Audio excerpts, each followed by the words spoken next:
Well, it's Christmas time and it's Christmas football as we head in to the festive fixtures now. And the Mariners are home on Boxing Day as we host newly promoted. Can you really say that now? Yeah, I suppose you still can't you? Really? I'm only halfway through. Oldham Athletic, and it's quite interesting. I've seen the two interviews from the club that was taking place, which was obviously David Artell and Jackson Smith, the obviously good old Jacko, um, come back in obviously on emergency loan while the injury to Christy Pym occurs, and Jacko just speaks so well. You can sense his enthusiasm to be back. He actually says during the interview that if once he knew there was a possibility of doing it again, he was never going to turn it down. So it's always good to have that enthusiasm. And a good little 7-minute interview with Jackson Smith done by the club earlier on. With David Artell's interview with the club, you know, saying to fans to come on, get behind us. The thing is, we will get behind them. We know that we will, and I think he knows deep down that we will. But at the minute, you have to make us feel like, we don't want to be starting to go into games thinking, are we going to pick points up, or can we pick them up? It should be, we've got a good chance of picking points up here. Oldham are not going to be any slouches. They're not going to be easy. They've got some decent talent at Oldham. Mickey Mellon has got them on the move slowly but surely. So I think it is sort of like now time for the boys in Artel to put up or shut up, because I think being in the form that we've been in, they just need to start showing us, that the first half of the season, especially the first 3 months weren't a fluke. That you are a good team. The squad might be good, maybe it might be slightly imbalanced a bit. I don't know, but obviously the last couple of months, you wouldn't say that. You wouldn't say it's a good team right now. Low on confidence, of course, and I think, but you've got to show the fans that, the first 3 months wasn't a fluke, and or wasn't a flash in the pan. So we'll see if we look at the build up for the game, the information is coming from Soccer Punter this time for the build up with Oldham, and like I said, that takes place on Boxing Day at Bundle Park on Friday. Will it be a good Friday? Will it be like Easter? Who knows? If we look at the form of Oldham in the last league form of Oldham in the last 5 games, you can see they picked up 2 wins, a draw and 2 defeats. That's 7 points from the last 15. Grimsby Town, we've had 1 win overall in the last 5 overall games, but no wins, like I said, in the last 8. Only 2 draws in the last 5 though, with 3 defeats, 2 consecutively in the last 5 games. So obviously, people are thinking, well, what about the overall head-to-head situation with Oldham in general? It's not great. It's not terrible, but it's not great. If you look at the last 5 times that we've actually played Oldham, we've lost 2 and drew 2. We've only won 1 of the last 5 games against Oldham, and that's a goal ratio of 8-4 in Oldham's favour. That's a 0.8 goal scored ratio, just under a goal in there, but 1.6 goals conceded in the last 5 games against Oldham. And that's so much so the last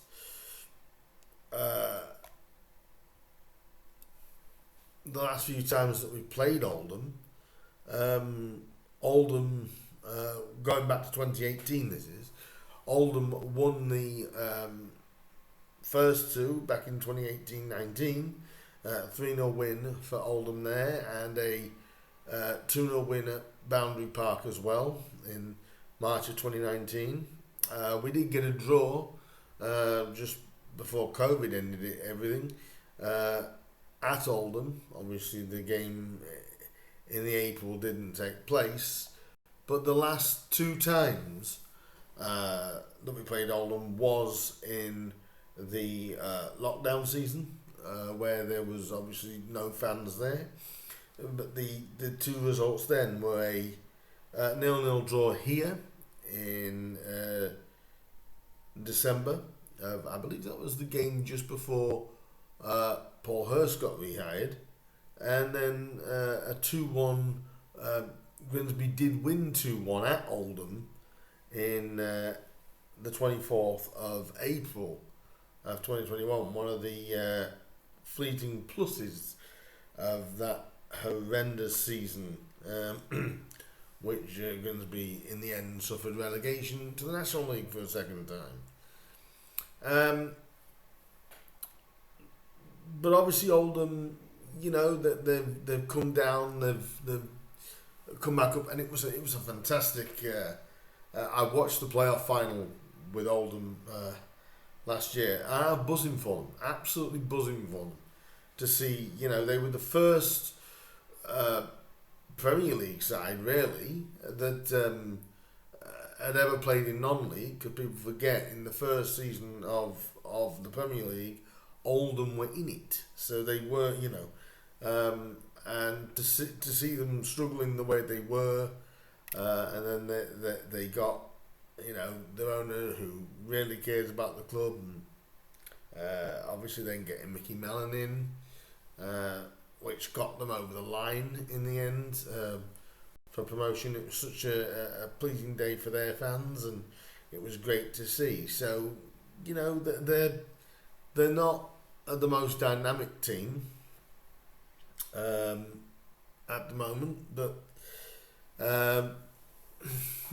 they've got some good players at Oldham, some good league experience at Oldham. So it's not going to be an easy game. If you do fancy a flutter on the game, you can get Grimsby at 19-20. The draw is 13-5, and Oldham is 5-2 at certain places. So if you do fancy a flutter, they are some of the odds. You can obviously find them anywhere, and if you want to take a punt, to do so, but do bet responsibly, of course. But if we look at the overall stats in general, the longest winning run for Oldham is 3 games this season. Grimsby's got 2. The longest losing streak is 2 each. So longest run without loss is 5 for us and 4 for Oldham. The longest run without a win, which is what we're on, it's 6 for Oldham, but it's 8 for us so far. We need to rectify that, because that is just not good enough. Obviously, the top goal scorer for Oldham is the manager's son, Michael Mellon, who's on loan from Burnley, and I think it must be an interesting dynamic, son and father. Obviously, there was one like that back in obviously the late 80s, early 90s when Nigel Clough played for Brian Clough. But to be honest with you, Michael has come in and he's made an impact at Oldham.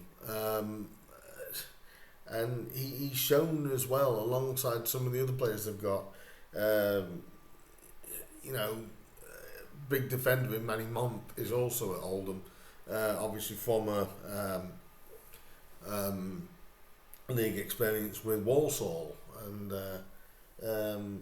you know, and a few other really, really dangerous players. So it's Tom Conlon is their top assister, whereas with us, obviously, it's Chaz on both, the goal scorer and the top assist. Definitely, without doubt, been the best player, probably by a mile, at Grimsby this season. Obviously, the biggest victories for both sides. A 3-0 win for Oldham is their biggest victory. 7-1 against a lowly Cheltenham at the time. The biggest defeat is 3-0 for us and 3-1 for Oldham. How do I feel about this game coming in for Grimsby? I'm concerned because Oldham, they're not conceding a great deal of goals. Oldham, they're not the most dynamic. In fact, I think they are one of the best defences, if not the best defence in the division. Pretty close. I mean, no, I think they are. Yes, they are. I'm just looking at the table now. They are. They are the best defence in the division. So this is not going to be easy for Grimsby in general. If we do look at the league table positions, Oldham, now this is how far we've fallen. Oldham are now above us in the league. They're in 14th, while the Mariners lie in 15th. Oldham have won 6 games out of 21 with 9 draws and 6 defeats. And it's 21 goals scored for Oldham, 17 conceded. Whereas Grimsby, obviously, much more productive up front. 33 goals for Grimsby, 30 conceded there with a +3 goal difference and a +4 for Oldham, of course. But, you know, 27 points for each. And like I said in the Bromley sort of reaction, how we fell so far for Cliff. We've got good players. People are right to say we've got good players. So why has it dropped so badly, so far off? Whereas Oldham, they've been steady away. They've had a steady season, which when you first come up from the National League, minimum, that's what you want. And to be fair, we've sort of met in the middle. We had a great start and we've had a horrible part of the season for us. Hopefully, this can be the start of the turnaround. I think my only concern, and there's going to be a concern, is what do you do? Obviously, Jackson Smith is going to go in goal. I think you've got to start reverting people to their natural positions, because you're playing people now out of position, and the get out for that is probably versatile. You play them in their strongest position. You're playing Harvey Rogers as a right back, or as a wing back. He's not a wing back. He's a centre back. Yes, he can play out there, but when things aren't going right, you've got to go back to basics. We've got to go back to basics and do what we were good at the start of the season. Injuries, yes, but we haven't had that many severe injuries this year. So it's not that. It seems to be like the belief has gone. But like I've said before, I think these 2 games, do you play Rose up front with Cabia? I would. I'd probably go for that. Um, you've got to bring Dara Burns back in because the balance when you've got Vernon one side and Burns the other side, uh, and then like I said, bring Justin on with about maybe 20, 25 minutes to go or so to really, make the tricky winger uh, use Justin's strength. I, we know that Justin's a good assist maker as well, as he's done that a couple of times this season.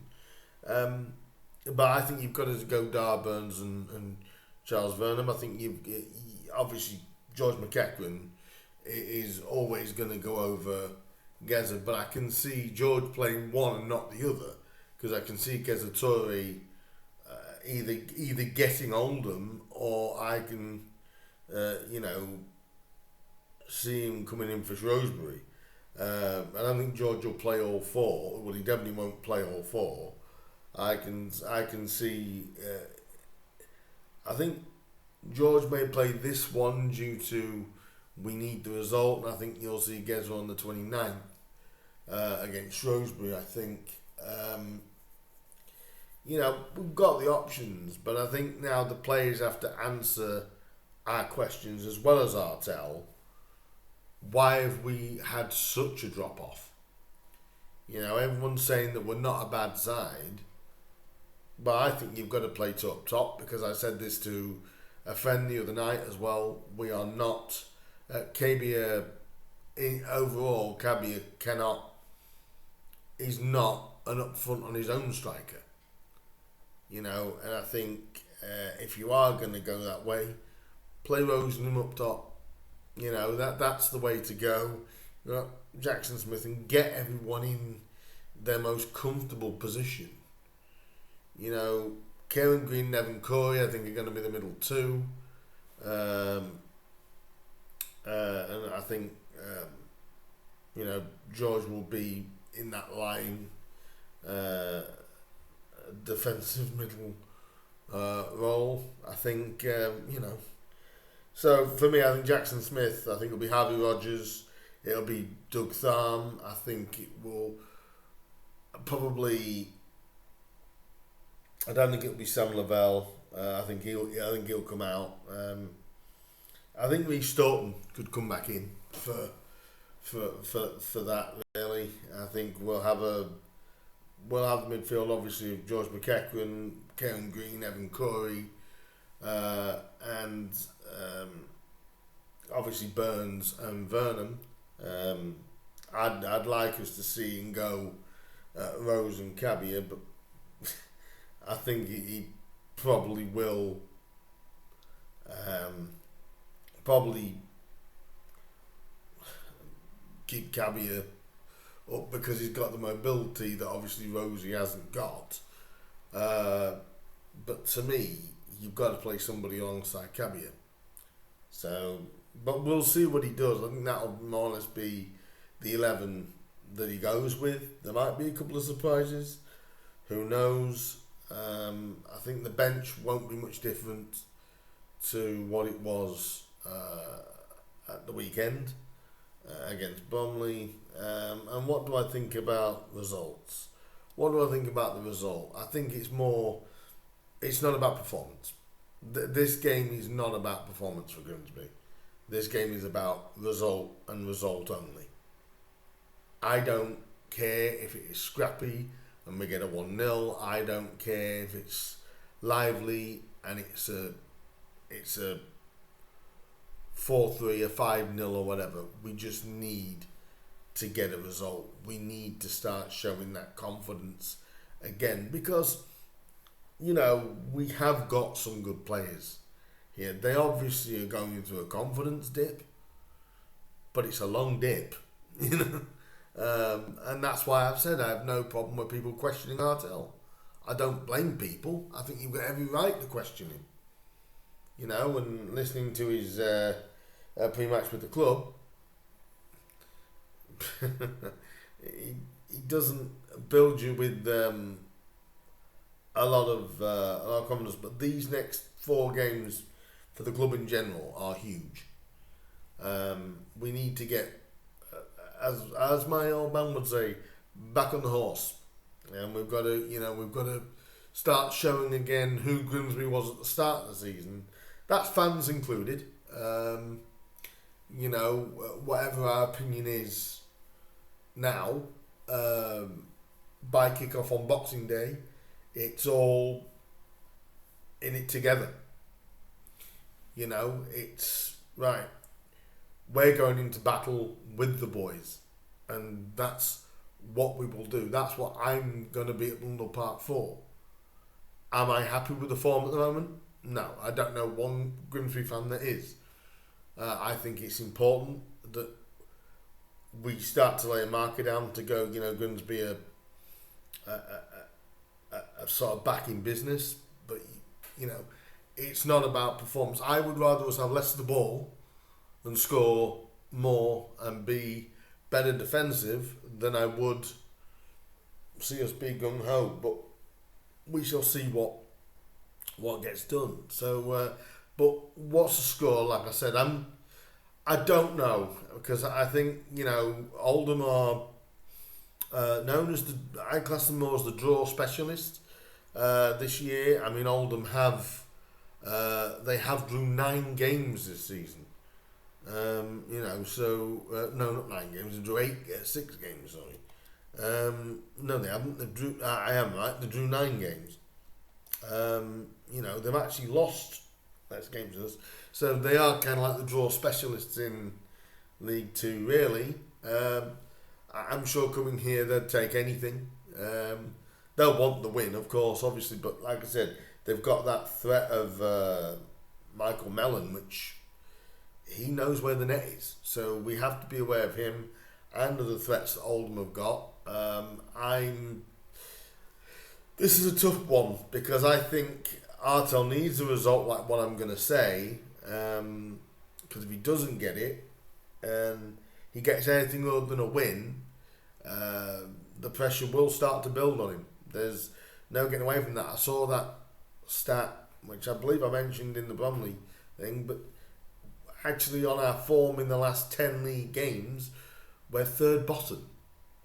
So that's showing you really how poor we've been in the last 10. We need to make sure the next 10 are top 3, not bottom 3. And it's a way to start it against Oldham. Like I said, I keep going around in circles about the score prediction. I'm going to go for a big one, because I think it's a marker that we need to do. I'm going to go for a 3. No, I'm not. I'm going to go for 4-1. I'm going to go for a 4-1 win. I don't fancy us to keep a clean sheet. Grimsby don't do that very often. But I'm going to go for a 4-1 win. I'm going to go for Danny Rose to get a goal, Jace Cabia to get a goal, Kevin Green, and why not Dara Burns get his 2nd of the season? Why not? So I'm going to go for a 4-1 win. That might be optimistic, but it's not about what we're going to get. I think that's what we need. That's what Artel needs. Ideally, he'd like to win to 0. But I don't see that. I do see Oldham having the threats where they could, and they're dangerous from set pieces as well. So we've got to be careful of that. So, but I'm letting my heart overrule my head here. I'm going to say 4-1. Leave me your thoughts down below on what you think is going to happen at Blundell Park. If you Blundell Park, do come and say hello and give me your thoughts on what you think about the recent run of form for the Mariners. Do let me know what you think down below. I'll be intrigued to what you think. And also, if you see me at Blundell Park, come and we'll have a we'll dissect as much as we can, shall we? But that is it finished. If you do like this video, like, share, subscribe, comment, all that wonderful stuff. And for everybody, a Merry Christmas from me. Thank you for your views over this year. I know some of the videos have been very sporadic, especially the last couple of months. So thank you for bearing with me. It's just been timing more than anything else. But a Merry Christmas to all Mariners and all other subscribers that I do have, even the ones that aren't necessarily into the football. But thank you to everybody that is subscribed to me. Thank you so much for the support this year. We'll obviously carry on into the new year. But do leave me your thoughts down below. A Merry Christmas to everybody. I will see a lot of you fans, I'm sure, on Boxing Day as we try and get our season back on track. Hopefully we can do it. And I think for the fans and for Artel and for the players, we need to do it. That 4-1 is more in hope than expectation. I'll take any result, but I think Artel needs a big win. But I'll take a win by anything. So leave me your thoughts down below. Leave me your predictions down below, and so on and so forth. And I will see you guys with a review of Oldham on Boxing Day evening. Before then, once again, a Merry Christmas, Mariners. I will see you guys on Boxing Day. And until then, up the Mariners, Merry Christmas, one and all, and see you soon. Ta-da for now. Bye-bye.